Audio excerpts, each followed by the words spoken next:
여러분, 정말 믿을 수 없는 일을 목격했습니다. 지난 11월 초, 저는 도쿄의 한 호텔 로비에 있었어요. 그때 로비에 설치된 대형 TV에서 속보가 터졌습니다. 일본 국회 연단의 선한 고위 정치인이 카메라 플래시가 터지는 가운데 이렇게 말하더군요. 독도는 일본 고유의 영토다. 한국은 포기해야 한다. 순간 로비가 술렁였습니다. 일본인들 사이에서 박수가 터져 나왔고 누군가는 환호성까지 질렀어요. 저는 그 광경을 보면서 씁쓸한 기분이 들었습니다. 이 사람들, 자기들이 지금 뭘 건드린 건지 모르는 건가? 제 옆에 서 있던 일본 기업인이 말했습니다. 늘 그랬듯 이번에도 한국이 굴복할 겁니다. 저는 고개를 저었어요. 15년간 이 지역을 연구해온 사람으로서 뭔가 이상하다는 느낌이 들었거든요. 그런데 한국은 아무 반응도 하지 않았습니다. 외교부 성명도 없었고 청와대 논평도 없었으며 긴급 기자회견도 없었어요. 처음엔 저도 대응을 준비 중이겠지 생각했어요. 그런데 불과 3주 만에 일본 경제가 흔들리기 시작했고 국제사회는 일본 편을 들지 않았으며 심지어 일본 국민들조차 우리가 잘못했다고 말하기 시작했습니다. 저는 15년간 동아시아를 연구하며 수많은 외교 갈등을 봤습니다. 하지만 이런 완벽한 역전은 처음이었어요. 한국을 건드린 건 실수였습니다. 지금부터 그 충격적인 이야기 시작하겠습니다. 시작에 앞서 좋아요와 구독 눌러주시면 한국의 더 많은 이야기를 소개하는 데에 큰 힘이 됩니다. 안녕하십니까? 저는 국제안보 분석가 마이클 톰슨입니다. 그날 도쿄 호텔 로비에서 속보를 접한 뒤 저는 곧바로 일본 언론들의 반응을 살펴봤습니다. 일본 방송사들은 앞다투어 특집 프로그램을 편성했고 패널들은 흥분된 목소리로 이번 발언의 의미를 분석하더군요. 화면 속 전문가들은 한결같이 한국이 곧 강력히 반발할 것이라 예측했습니다. 저는 그 광경을 지켜보며 고개를 갸웃거렸어요. 15년간 동아시아 정세를 연구해온 사람으로서 뭔가 석연치 않은 구석이 있었거든요. 일본이 왜 하필 지금 이런 발언을 꺼냈는지 배경부터 살펴볼 필요가 있었습니다. 알고 보니 그 몇 달 전부터 일본 내부 사정이 좋지 않았던 겁니다. 경제 성장률은 계속 하락세였고 젊은이들 사이에서는 미래에 대한 불안감이 커지고 있었지요. 정치권 지지율도 바닥을 치고 있었습니다. 그러니 국민들의 시선을 다른 곳으로 돌릴 필요가 있었던 거예요. 독도 카드는 일본 정치인들이 오래전부터 써온 방법이었습니다. 국내 문제가 불거질 때마다 영토 문제를 꺼내들면 적어도 며칠간은 국민들의 관심을 외부로 돌릴 수 있었으니까요. 저는 그동안 이런 패턴을 수없이 봐왔습니다. 그래서 이번에도 비슷한 의도겠거니 생각했지요. 하지만 이번엔 뭔가 달랐습니다. 평소보다 훨씬 강한 표현을 썼거든요. 단순히 자국 입장을 밝히는 수준이 아니라 상대방에게 포기하라고 직접적으로 요구한 겁니다. 저는 그 순간 불길한 예감이 들었어요. 일본 국민들의 반응은 뜨거웠습니다. 인터넷 게시판마다 응원하는 댓글이 쏟아졌고 거리 곳곳에서는 환호하는 목소리가 들렸지요.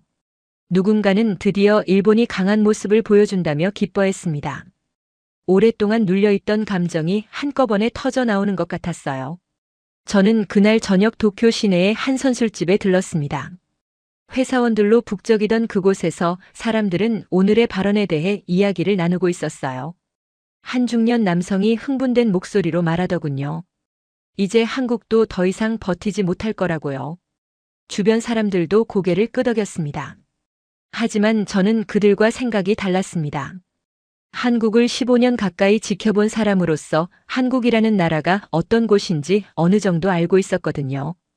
표면적으로는 작은 나라처럼 보일지 몰라도 속을 들여다보면 결코 만만한 상대가 아니었습니다.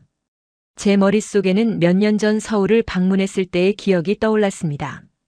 그때 저는 한국의 한 연구소를 둘러볼 기회가 있었어요. 그곳에서 본 기술 수준은 정말 놀라웠지요.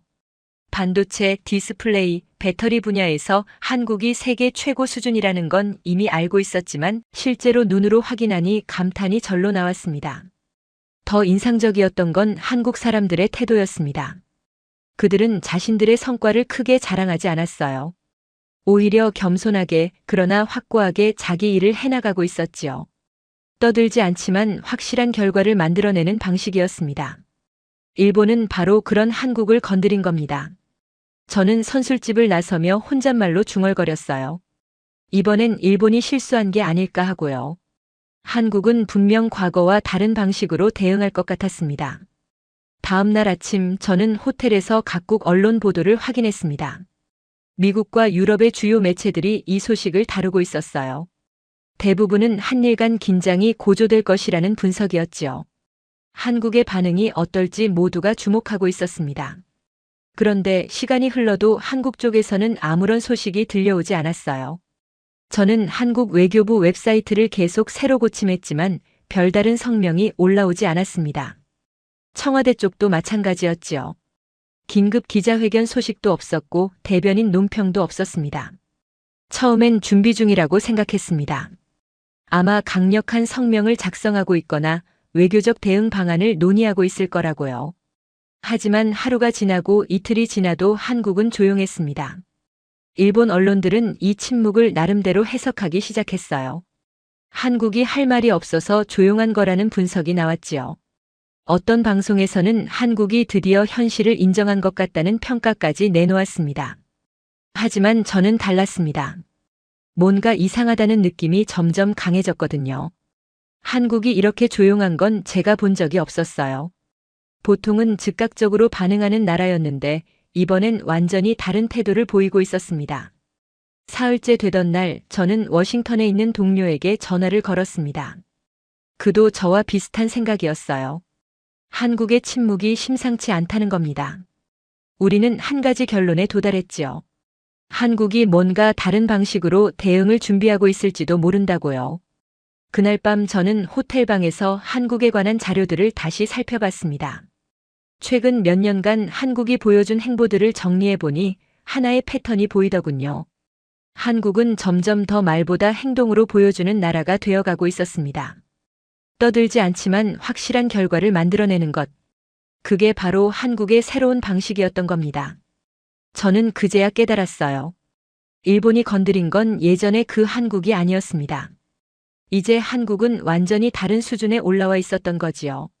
한국의 침묵이 나흘째 이어지던 때였습니다. 저는 도쿄에서 서울로 이동하기로 결정했어요. 직접 가서 확인해 봐야겠다는 생각이 들었거든요. 비행기 안에서도 계속 뉴스를 확인했지만 한국 정부는 여전히 아무런 발표를 하지 않고 있었습니다. 인천공항에 도착했을 때 느낀 첫인상은 평온함이었습니다. 공항 로비는 평소와 다름없이 사람들로 붐볐고 누구 하나 급박한 표정을 짓고 있지 않았어요. 마치 며칠 전 일본에서 벌어진 일이 이곳과는 전혀 상관없는 것처럼 보였지요. 저는 서울 시내로 들어가며 거리를 유심히 살폈습니다. 과거에 이런 일이 있었을 때는 곳곳에서 시위가 벌어지곤 했거든요. 하지만 이번엔 달랐어요. 광화문 광장도 명동거리도 평소와 똑같았습니다. 사람들은 각자 일상을 살아가고 있었지요. 제가 아는 한국 연구소의 한 박사를 만났을 때도 비슷한 분위기였습니다. 그분은 오랫동안 한일 관계를 연구해온 전문가였어요. 저는 조심스럽게 물었습니다. 정부가 왜 이렇게 조용한지 아느냐고요. 그분은 잠시 생각하더니 이렇게 말씀하시더군요. 한국이 변했다는 겁니다. 예전처럼 감정적으로 반응하는 시대는 지났다고 하셨어요. 이제는 더 전략적으로 움직인다는 거였지요. 저는 그 말이 무슨 뜻인지 완전히 이해하지 못했습니다. 하지만 곧 알게 될 거라고 하시더군요. 며칠 뒤 저는 우연히 한 흥미로운 사실을 발견했습니다. 한국 외교부가 조용히 움직이고 있었던 겁니다. 성명이나 기자회견은 없었지만 뒤에서는 분주하게 일을 진행하고 있었어요. 각국 대사관에 역사 자료들을 전달하고 있었던 겁니다. 그 자료들은 평범한 것들이 아니었습니다. 1877년 일본 정부가 직접 작성한 문서였어요. 울릉도와 독도가 일본 땅이 아니라고 공식적으로 결정한 내용이 담긴 문서였지요. 일본 스스로가 150년 전에 인정한 사실이었던 겁니다. 저는 그 문서를 직접 확인할 기회가 있었습니다. 한국 정부가 국제학계에 배포한 자료 중 하나였거든요. 문서는 놀라울 정도로 명확했어요. 어떤 애매한 표현도 없이 독도는 일본 영토가 아니라고 적혀 있었습니다. 더 놀라운 건 한국이 이 자료들을 여러 언어로 번역해서 체계적으로 정리했다는 점이었습니다. 영어는 물론이고 프랑스어, 독일어, 스페인어 버전까지 만들었더군요. 그리고 각국의 주요 대학과 연구소에 조용히 전달하고 있었던 겁니다. 한국은 떠들지 않았습니다. 언론 플레이도 하지 않았어요. 그냥 묵묵히 사실을 정리해서 필요한 곳에 전달하고 있었던 거지요. 이건 제가 예상했던 것과는 완전히 다른 방식이었습니다. 일주일쯤 지났을 때 국제학계에서 반응이 나오기 시작했습니다. 미국의 한 유명 대학 역사학과 교수가 논문을 발표했어요. 독도 관련 역사적 사실을 재검토한 내용이었지요. 그 논문은 한국이 제공한 자료들을 바탕으로 작성된 것이었습니다. 논문의 결론은 명확했습니다. 일본의 독도 영유권 주장은 역사적 근거가 부족하다는 거였어요. 특히 일본 정부가 과거에 스스로 작성한 문서와 현재 주장이 모순된다는 점을 지적했지요. 이 논문은 곧 국제학술지에 실렸습니다. 비슷한 시기에 영국과 독일의 연구자들도 비슷한 내용의 논문을 발표했어요. 모두 한국이 제공한 역사 자료를 검토한 결과였지요. 학계에서 조용히 하나의 합의가 만들어지고 있었던 겁니다. 저는 이 과정을 지켜보며 감탄했습니다. 한국은 소리치지 않았어요. 대신 증거를 제시했지요. 감정이 아니라 사실로 말하고 있었던 겁니다. 이건 훨씬 강력한 방법이었습니다. 일본 언론은 한동안 이런 움직임을 눈치채지 못했어요.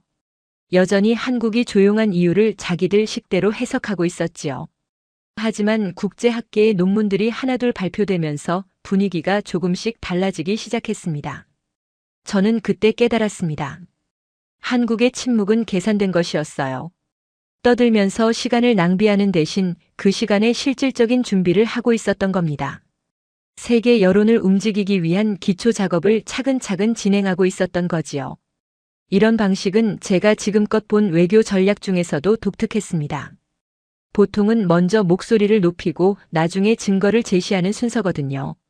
하지만 한국은 정반대로 했어요. 먼저 증거를 깔아놓고 나중에 말하는 방식이었지요. 한 달쯤 지났을 때 국제사회의 분위기가 확연히 달라져 있었습니다. 처음엔 단순한 한일 갈등으로 보였던 사안이 이제는 역사적 진실의 문제로 인식되기 시작했어요. 그리고 그 중심에는 한국이 조용히 뿌려놓은 증거들이 있었습니다.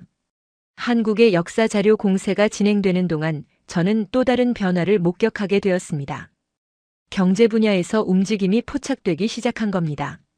처음엔 작은 신호들이었어요. 하지만 그 신호들이 모이면서 큰 그림이 보이기 시작했지요. 서울에 머물던 어느 날 저는 한국의 한 대기업 관계자를 만났습니다. 그분은 부품 조달 업무를 담당하는 임원이었어요. 커피를 마시며 이야기를 나누던 중 그분이 흥미로운 말씀을 하시더군요. 최근 일본 거래처와의 계약 갱신을 보류했다는 겁니다. 이유를 물었더니 품질 검토가 필요하다는 답변이 돌아왔습니다.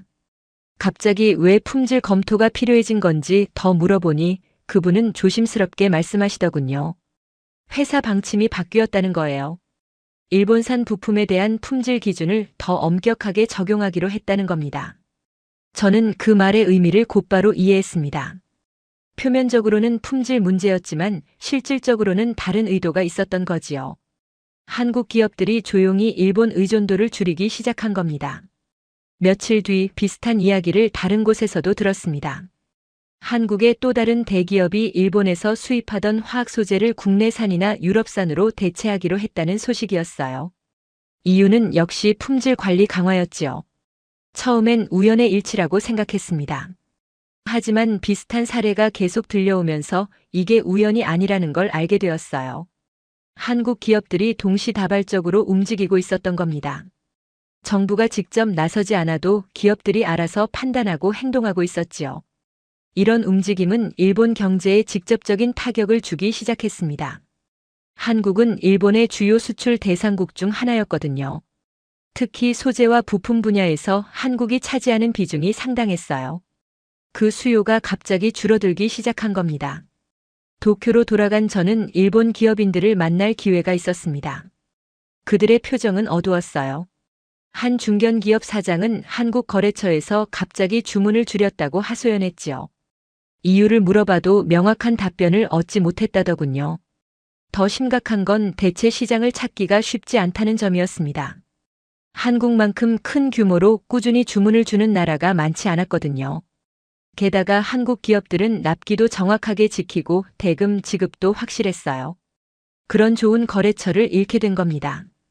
일본 증권가에서도 불안감이 커지기 시작했습니다. 대한 수출 비중이 높은 기업들의 주가가 조금씩 떨어지기 시작했어요. 처음엔 미미한 하락이었지만 시간이 지나면서 폭이 커졌지요. 투자자들이 위험을 감지하기 시작한 겁니다. 저는 이 과정을 지켜보며 한국의 전략이 얼마나 치밀한지 다시 한번 깨달았습니다. 정부가 직접 나서서 경제 제재를 가하면 국제사회의 비난을 받을 수 있어요. 하지만 이런 식으로 민간 기업들이 자율적으로 판단해서 움직이면 누구도 뭐라 할 수 없는 겁니다. 한국 기업들의 이런 움직임은 또 다른 효과도 가져왔습니다. 일본산 부품을 대체할 공급처를 찾는 과정에서 한국 기업들은 유럽이나 동남아시아의 새로운 파트너들을 발굴하게 되었어요. 이건 장기적으로 한국 경제에 도움이 되는 일이었지요. 반면 일본 기업들은 한국이라는 안정적인 시장을 잃어가고 있었습니다. 단기간에 회복하기 어려운 손실이었어요. 신뢰를 잃으면 다시 쌓기가 어렵거든요. 한국 기업들이 일단 다른 공급처를 찾으면 굳이 다시 일본으로 돌아올 이유가 없었던 겁니다. 저는 도쿄의 한 경제연구소 세미나에 참석했을 때 일본 경제학자들이 이 문제를 두고 토론하는 걸 들었습니다. 그들도 상황의 심각성을 인식하고 있었어요.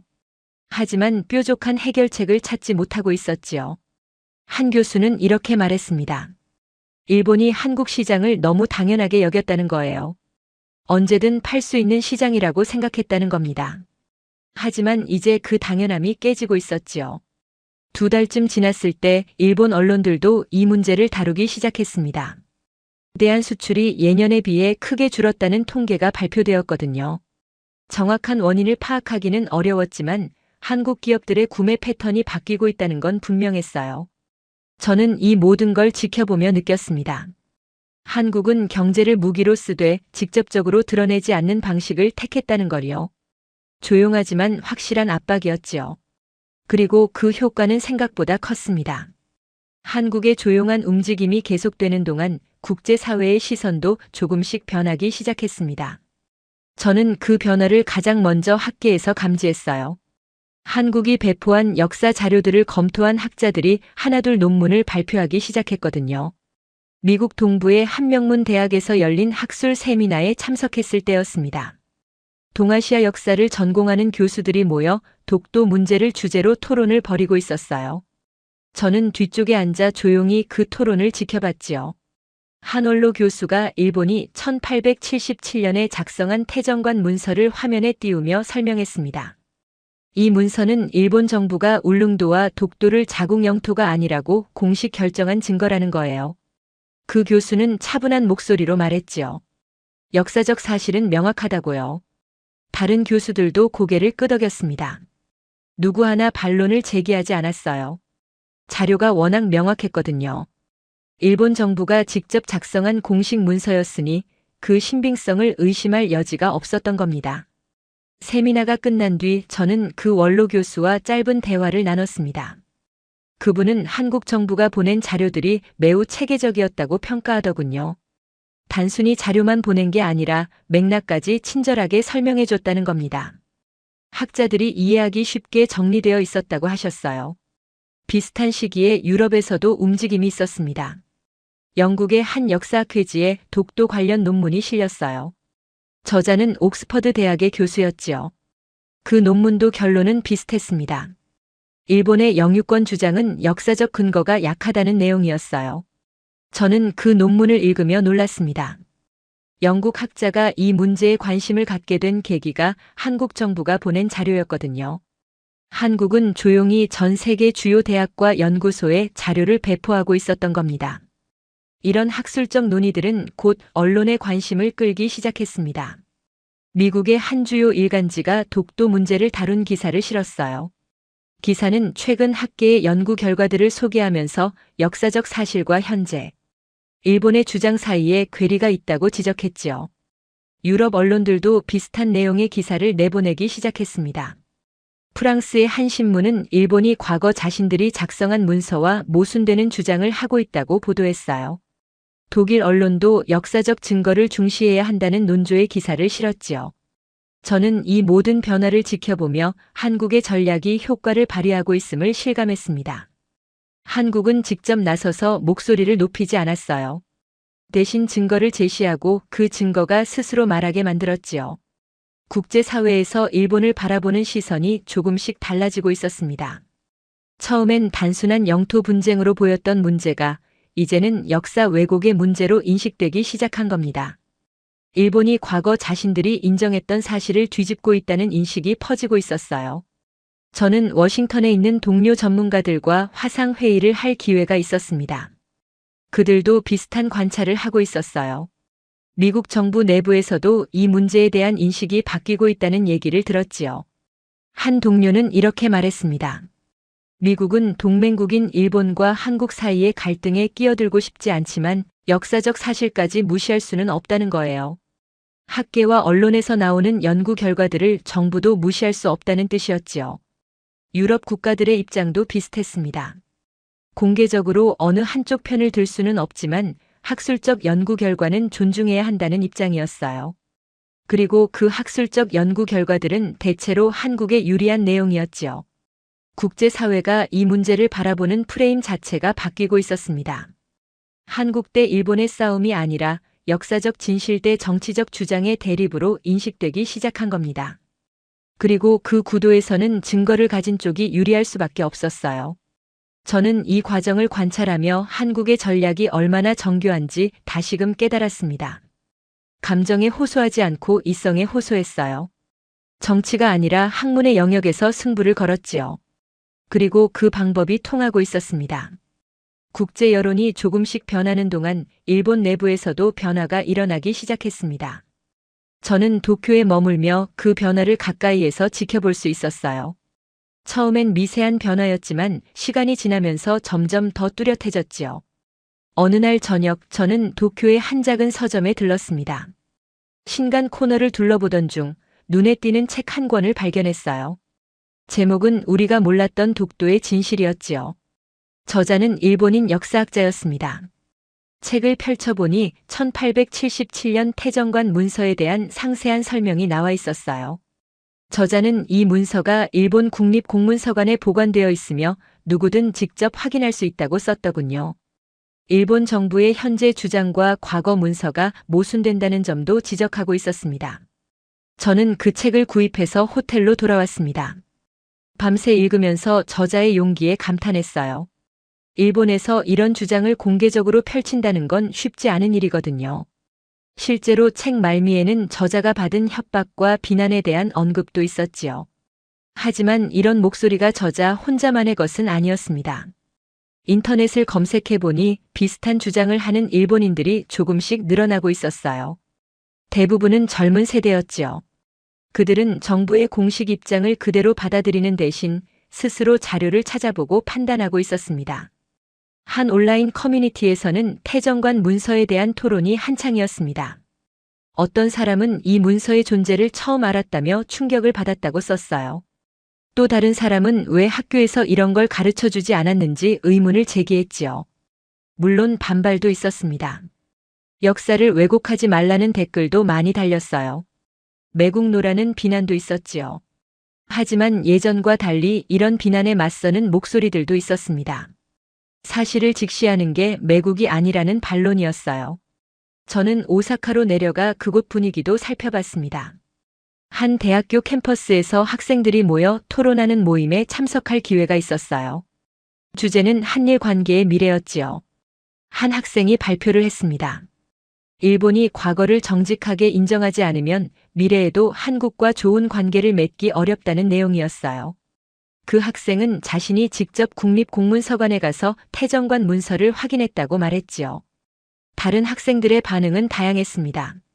어떤 이는 동의했고 어떤 이는 반대했어요. 하지만 중요한 건 이런 토론 자체가 가능해졌다는 점이었습니다. 예전 같았으면 이런 주제를 공개적으로 논의하기조차 어려웠을 겁니다. 기업 현장에서도 변화가 감지되었습니다. 한국 거래가 줄어들면서 피해를 보는 중소기업들이 늘어났거든요. 그들 중 일부는 정부의 강경한 태도가 경제에 악영향을 미치고 있다고 목소리를 내기 시작했어요. 저는 한 중소기업 사장을 만났습니다. 그는 30년 넘게 한국 기업과 거래해온 분이었어요. 최근 한국 쪽에서 계약을 갱신하지 않겠다는 통보를 받았다고 하더군요. 이유는 명확하지 않았지만 분위기상 정치적 문제 때문인 것 같다고 했습니다. 그분은 한숨을 쉬며 말했습니다. 정치인들이 자기들 체면 세우려고 국민 경제를 희생시킨다고요. 한국은 좋은 거래처였는데 이제 그 관계가 깨지고 있다는 거였어요. 대체 시장을 찾기도 쉽지 않다며 걱정스러워했지요. 일본 경제계 일각에서도 우려의 목소리가 나오기 시작했습니다. 한 경제단체의 회장이 조심스럽게 정부에 의견을 냈어요. 외교 문제가 경제 관계까지 영향을 미치지 않도록 관리해야 한다는 내용이었지요. 물론 이런 목소리들이 주류는 아니었습니다. 여전히 대다수 일본인들은 정부의 입장을 지지하고 있었어요. 하지만 적어도 다른 관점이 존재한다는 것, 그리고 그런 관점을 표현할 수 있게 되었다는 것 자체가 변화였지요. 저는 이 모든 걸 지켜보며 느꼈습니다. 사회가 변하는 건 하루아침에 일어나지 않는다는 걸요. 작은 균열들이 모이고 조용한 목소리들이 쌓이면서 천천히 변화가 일어나는 겁니다. 일본 사회에 그런 변화의 조짐이 보이기 시작했어요. 한국과 일본의 갈등이 계속되는 동안 저는 또 다른 측면에 주목하게 되었습니다. 바로 기술력의 차이였어요. 이건 외교나 역사 논쟁과는 다른 차원의 문제였지요. 현실적인 힘의 균형을 보여주는 지표였습니다. 서울에서 열린 한 기술 박람회에 참석했을 때였습니다. 한국의 주요 기업들이 최신 기술을 선보이는 자리였어요. 저는 반도체 전시관을 둘러보며 놀라움을 감추지 못했지요. 기술 수준이 제가 예상했던 것보다 훨씬 높았거든요. 전시관 담당자의 설명을 들으니 더욱 놀라웠습니다. 한국이 차세대 반도체 분야에서 세계 최고 수준의 기술을 보유하고 있다는 거예요. 특히 인공지능에 필요한 고성능 메모리 반도체에서는 경쟁자가 거의 없다고 했지요. 배터리 전시관도 인상적이었습니다. 전기차용 배터리의 성능이 몇 년 전과 비교도 안 될 정도로 향상되어 있었어요. 충전 시간은 짧아지고 주행거리는 늘어났으며 안전성도 크게 개선되었다더군요. 저는 일본도 이런 기술을 가지고 있는지 궁금해졌습니다. 도쿄로 돌아가서 일본의 비슷한 박람회를 찾아가 봤어요. 물론 일본도 훌륭한 기술들을 많이 보유하고 있었습니다. 하지만 전체적인 분위기는 달랐어요. 일본 전시관에서는 과거의 영광을 강조하는 느낌이 들었습니다. 우리가 이런 기술을 먼저 개발했다. 우리가 세계 최초였다. 이런 식의 설명이 많았어요. 반면 한국 전시관은 미래를 이야기했지요. 앞으로 이런 기술을 개발할 것이다. 이렇게 발전시킬 계획이다. 그런 내용이었습니다. 저는 양국의 산업 전문가들을 만나 이야기를 나눠봤습니다. 한 일본 전문가는 솔직하게 인정하더군요. 반도체와 배터리 분야에서 일본이 한국을 따라잡기는 이미 어렵다고요. 기술 격차가 너무 벌어졌다는 겁니다. 그분은 한국이 지난 20년간 집중적으로 투자한 결과라고 분석했어요. 정부와 기업이 힘을 합쳐 특정 분야에 자원을 쏟아부었다는 거지요. 반면 일본은 여러 분야에 분산 투자하다 보니 핵심 기술에서 뒤처지게 되었다고 했습니다. 조선 산업도 비슷한 상황이었습니다. 한국은 세계 조선업 수주 1위를 달리고 있었어요. 특히 액화천 연가스 운반선이나 초대형 컨테이너선 같은 고부가 가치 선박 분야에서 압도적이었지요. 저는 울산의 한 조선소를 방문할 기회가 있었습니다. 거대한 선박이 건조되는 과정을 지켜보니 감탄이 절로 나왔어요. 수만 개의 부품이 정밀하게 조립되고 최첨단 설비들이 가동되는 모습은 그 자체로 장관이었습니다. 조선소 관계자는 자부심이 가득한 목소리로 설명했습니다. 세계에서 가장 큰 배를 만들 수 있는 기술력을 보유하고 있다고요. 납기도 정확하게 지키고 품질도 최고 수준이라고 했지요. 그래서 전 세계 해운사들이 한국 조선소를 선호한다는 겁니다. 방위 산업에서도 한국의 약진이 눈에 띄었습니다. 유럽의 여러 나라들이 한국산 무기를 도입하고 있었거든요. 전차, 자주포, 전투기 같은 첨단 무기들이 수출되고 있었지요. 한 군사 전문가는 이렇게 설명했습니다. 한국 방산 제품은 성능도 좋지만 가격 경쟁력도 있다고요. 미국이나 유럽 제품보다 저렴하면서도 성능은 비슷한 수준이라는 겁니다. 게다가 빠른 납기와 우수한 사후 관리까지 제공하니 구매국 입장에서는 매력적일 수밖에 없다고 했어요. 저는 이런 자료들을 정리하며 깨달았습니다. 한국과 일본의 힘의 균형이 이미 바뀌었다는 걸요. 과거에는 일본이 기술 강국이었고 한국은 추격자였습니다. 하지만 이제는 많은 분야에서 한국이 앞서 나가고 있었어요. 이런 기술력 격차는 외교 갈등에도 영향을 미칠 수밖에 없었습니다. 한국은 자신감이 있었어요. 기술과 경제력을 바탕으로 한 자신감이었지요. 반면 일본은 과거의 영광에 기대고 있었습니다. 한 국제 경제 전문가와 대화를 나눴을 때 그분이 이런 말을 하더군요. 21세기의 힘은 군사력이나 영토가 아니라 기술력에서 나온다고요. 누가 더 좋은 반도체를 만드느냐, 누가 더 효율적인 배터리를 개발하느냐, 그게 국력을 결정한다는 겁니다. 그 기준으로 보면 한국의 위상은 분명했습니다. 이미 여러 핵심 기술 분야에서 세계 최고 수준에 올라와 있었으니까요. 이런 현실이 독도 문제를 둘러싼 갈등에서도 한국에게 유리하게 작용하고 있었던 겁니다. 시간이 흐르면서 국제사회의 입장이 점점 더 명확해졌습니다. 저는 여러 나라를 오가며 그 변화를 직접 목격했어요.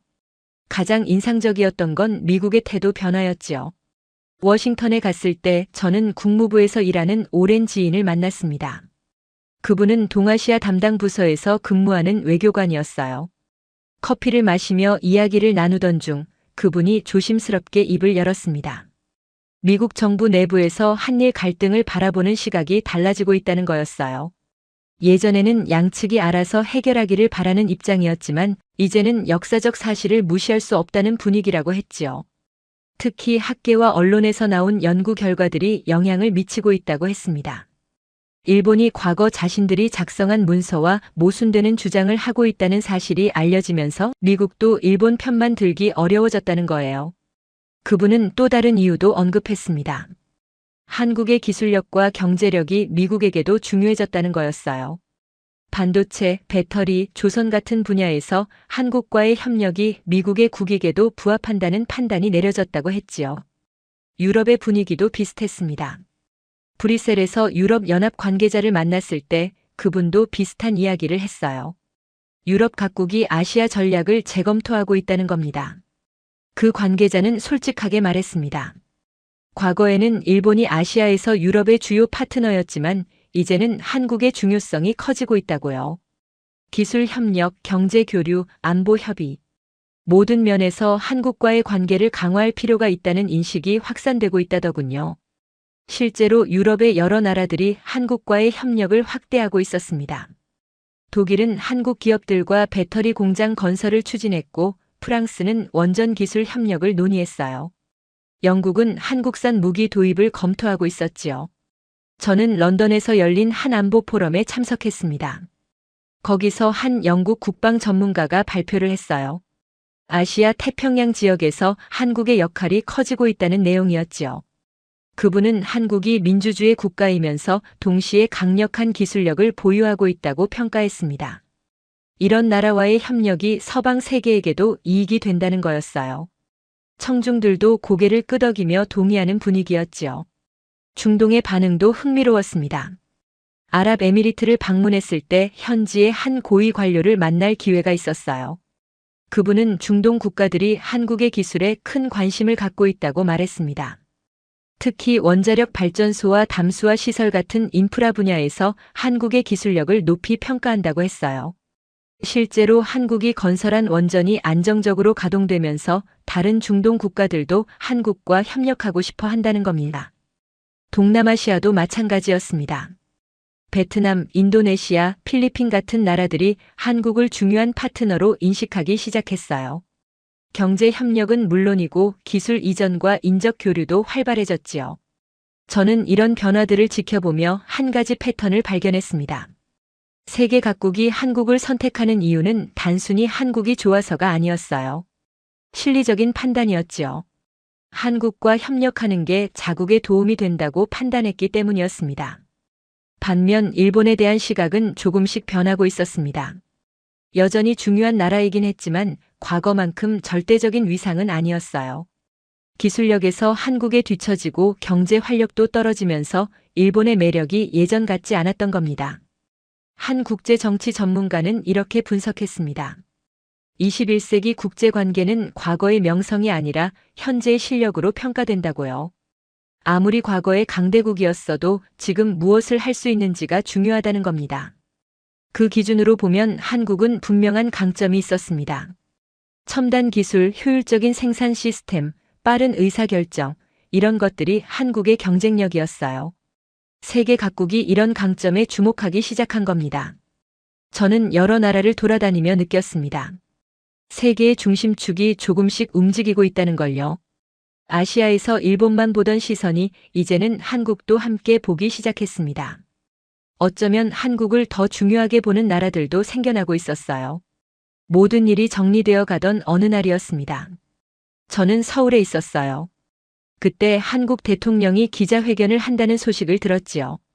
독도 문제에 관한 정부의 공식 입장을 발표한다는 거였습니다.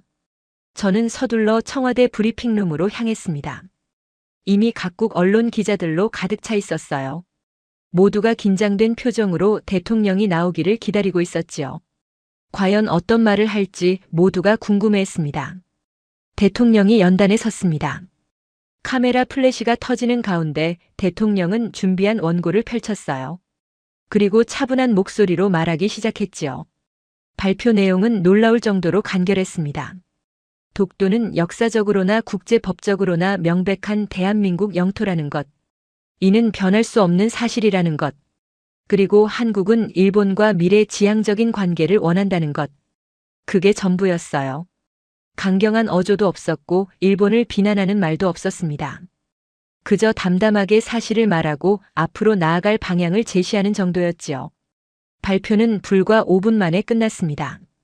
저는 그 짧은 발표를 들으며 많은 걸 느꼈습니다. 한국은 처음부터 끝까지 이런 태도를 유지했어요. 떠들지 않고 감정적으로 반응하지 않으며 그저 할 일을 했지요. 그리고 마지막 발표마저도 절제되고 품위 있게 마무리했습니다. 기자회견이 끝난 뒤 저는 외신 기자들과 이야기를 나눴습니다. 모두들 한국의 대응 방식에 감탄하고 있었어요. 한 미국 기자는 이렇게 말했지요. 이게 진짜 성숙한 국가의 모습이라고요. 일본의 반응도 주목할 만했습니다. 도쿄로 돌아간 뒤 일본 언론들을 살펴보니 예전 같은 강경한 논조가 많이 줄어들어 있었어요. 일부 언론은 한국의 제안을 진지하게 검토해 볼 필요가 있다는 사설을 실기도 했지요. 일본 정부도 조용히 태도를 바꾸기 시작했습니다. 공개적으로 사과하거나 입장을 철회하지는 않았지만 더 이상 강경 발언을 반복하지 않았어요. 슬그머니 한 발 물러선 겁니다. 일본 기업들은 더 적극적이었습니다. 한국과의 관계 회복을 위해 움직이기 시작했거든요. 여러 기업 대표들이 서울을 방문해 한국 파트너사들과 만남을 가졌지요. 깨진 관계를 복구하려는 노력이었습니다. 저는 그 과정을 지켜보며 이번 사건의 진짜 의미를 깨달았습니다. 한국은 일본을 이긴 게 아니었어요. 한국은 그저 자신의 방식을 증명한 겁니다. 조용하지만 확고하게, 떠들지 않지만 분명하게, 감정이 아니라 사실로 말하는 방식이었지요. 몇 달 뒤 저는 이 모든 사건을 정리한 보고서를 작성했습니다. 제목은 침묵의 승리, 한국의 새로운 외교 전략이었어요. 보고서에서 저는 한국이 보여준 대응 방식을 상세히 분석했지요. 보고서의 핵심은 이랬습니다. 한국은 21세기형 외교를 선보였다는 거예요. 과거처럼 목소리를 높이는 대신 증거를 제시했습니다. 감정적으로 대응하는 대신 전략적으로 움직였어요. 즉각 반응하는 대신 시간을 갖고 준비했지요. 그리고 무엇보다 중요한 건 자신감이었습니다. 한국은 자신들이 옳다는 확신이 있었어요. 역사적 사실도 기술력도 경제력도 모두 한국 편이었지요. 그래서 굳이 서두를 필요가 없었던 겁니다. 저는 보고서 마지막에 이렇게 썼습니다. 이번 사건은 한국이 이제 진정한 선진국이 되었음을 보여주는 사례라고요. 선진국은 힘으로 상대를 누르지 않습니다. 원칙과 사실로 설득하지요. 한국이 바로 그런 모습을 보여줬다고 평가했습니다. 보고서를 제출한 뒤 여러 곳에서 연락이 왔습니다. 강연 요청도 많이 들어왔어요. 사람들이 한국의 사례에 관심을 가진 겁니다. 어떻게 조용히 그러나 효과적으로 자기 입장을 관철시킬 수 있었는지 궁금해했지요. 저는 강연할 때마다 강조했습니다. 한국의 방식은 단순히 운이 좋아서 성공한 게 아니라고요. 철저한 준비와 전략이 있었기에 가능했다고 설명했습니다. 역사 자료 수집, 국제 여론 형성, 경제력 활용 모든 게 계획된 것이었다고요. 지금 돌이켜보면 그때 일본이 독도 문제를 꺼낸 건 실수였습니다. 한국을 시험한다는 생각이었겠지만 결과적으로는 한국이 얼마나 강해졌는지를 세계에 보여주는 계기가 되었거든요. 한국은 그 시험을 완벽하게 통과했습니다. 저는 15년 넘게 동아시아를 연구하면서 많은 외교 갈등을 봤습니다. 하지만 이번처럼 한쪽이 완벽하게 주도권을 잡은 경우는 처음이었어요. 한국은 처음부터 끝까지 자기 페이스를 유지했지요. 가장 인상적이었던 건 마지막까지 품위를 잃지 않았다는 점입니다. 이겼다고 자랑하지 않았고 상대를 조롱하지도 않았어요. 그저 담담하게 사실을 확인하고 미래를 이야기했지요. 그게 진짜 강자의 모습이라는 걸 한국이 보여준 겁니다. 오늘 사연은 여기까지입니다. 독도 도발한 일본, 한국의 침묵에 무너진 스토리 어떠셨나요? 사연의 주인공에게 응원의 댓글을 남겨주세요. 지금까지 감동정거장에서 사연 전해드렸습니다. 사연이 마음에 드셨다면 좋아요와 구독 부탁드립니다. 시청해주셔서 감사합니다.